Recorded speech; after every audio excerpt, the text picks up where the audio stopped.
Everybody, it's the homie Truth Teller, the street reporter, and today is a place I want to take you to that's like a bulletin point in the drill culture. This is not a crime scene right here, but this is a place that I think played a part in the drill culture. In 2015, a rapper by the name of GBE Capo, close friends with ChiefKeef, close friends with Lil Durk, close friends with all the BDs out there. He was actually part of two sets. He was part of GBE and he was part of MLMB, which is a set of guys from like the east side. You know them, like Lil Bibby and Lil Herb and shit like that.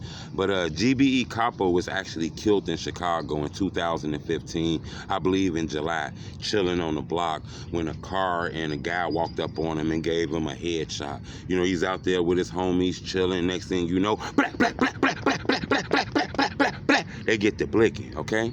Capo was hit. We actually watched his murder play out on YouTube. A lot of people recorded his murder. The videos were all over YouTube, went viral. About 7, 8 of the same videos went viral. But a lot of people tend to put ChiefKeef and his music and him talking about the streets in Chicago as a part of the reason why the violence is really strong in Chicago. Now, I'm not going to say a 16-year-old boy, because that's how old he was when he really got famous. 16, 17-year-old boy is the cause of the violence. I can't say that, but I can say he maybe might have monetized off of some of the violence, maybe. But you know, a lot of people on the internet is guilty of that. Sometimes when you tell your truth, it ain't always sweet and nice. It be a little violent, you know. But GBE Capo ended up losing his life. He was shot and killed and murdered.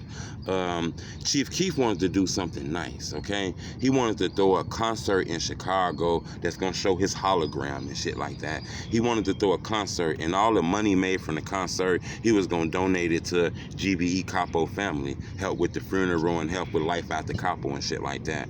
The mayor, Rahm Emanuel, said, hell no, he ain't doing no shit like that. So he shut that down. What did ChiefKeef do? He went to Harvey, Illinois. He asked the people in Harvey, Illinois if he can throw a show out there and book an event. Guess what happened? They said, hell no. They shut that shit down. Then he went to Cicero, Illinois, see if he can throw an event out there. They told him, hell no. Next thing he could think of was maybe Indiana. He called the Indiana mayor, Thomas McDermott. I believe he's the mayor of Hammond, Indiana. To see what was the temperature. I guess they didn't really know anything about ChiefKeef, so he was able to book a show in Hammond, Indiana, at this place right here, okay? This is actually a place that people go to in Hammond. It's called the Hammond Pavilion. This is in Wolf Lake. ChiefKeef threw an event here, okay?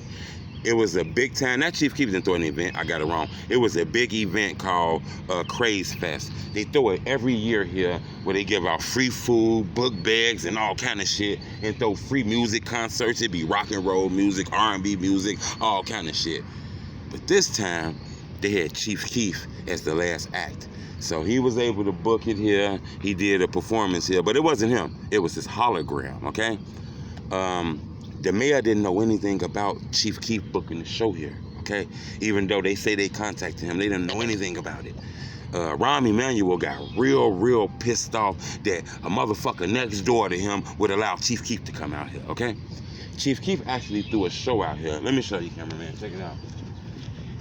If you can see, they do it outside. So a lot of this shit be roped off. They build like a stage out here and everybody be outside watching the performance. Sometimes they might do it inside of that, like in the middle of the thing right there. It's actually under construction right now, so it looks a little messed up right now.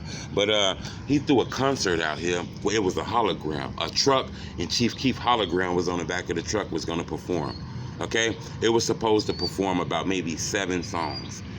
It got in the middle where I don't like, and all the police from Hammond, Indiana, rushed the stage, unplugged all the music and shit like that.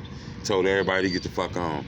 They was very pissed off that ChiefKeef was allowed to come out here and throw that show. The mayor was pissed off. He act like he didn't know what was going on and all kind of shit. They banned him from ever coming back and doing a show here. You know, it's already felt like he was banned in Chicago.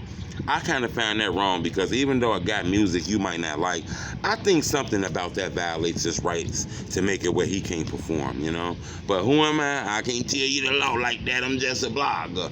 But at the end of the day, I found that crazy. This is actually the place with ChiefKeef Hologram perform, and you should have seen it. You know, I heard a lot of people tell me about that. I didn't actually came up here before about maybe 3 years ago.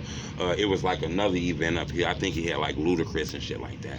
But a lot of the people tell me that ChiefKeef Hologram was out here performing, and all the police rushed this bitch. They rushed this motherfucker going in, and they rushed it and shut the show down. You know.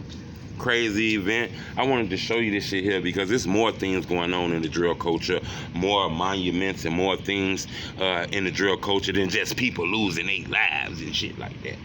And to be honest with you, I was told ChiefKeef knew that niggas was after him in Chicago. The ops wanted to do something to him in Chicago. Hell, even some of his friends might have had keys for the back door.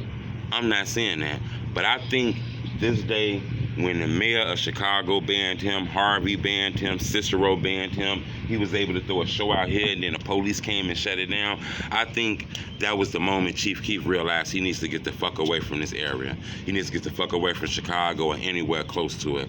ChiefKeef hasn't been back in Chicago in years, and I think this may be one of the reasons. Not the only reason. I think it's other reasons too, but I think he realized that the police and political people and people in high-ranking positions was after him and was kind of putting the violence on him, even though it's been murders and shit going on. Anyway, but subscribe to my YouTube channel. We got a lot of shit coming on for the next week, okay? This the weekend, Father's Day coming, so we probably gonna be chilling out. We still gonna be dropping blogs, but we're probably gonna chill out with the crime scene videos for the next couple of days. But who knows, I might still drop some, because I like hitting you with the sneak attack, you feel me? But I can tell you, next week, the crime scenes that we got lined up for you guys, you ain't gonna believe that we did them. We got some dope shit coming next week, so I need you to subscribe to my YouTube channel. I can give you a hint. We had to go out of town to film a crime scene from one of Chicago's biggest rappers who ever lost their life. You feel me? I think you guys know what's going on. Subscribe to my YouTube channel. It's the homie Truth Teller, the Street Reporter. Blah, blah, blah.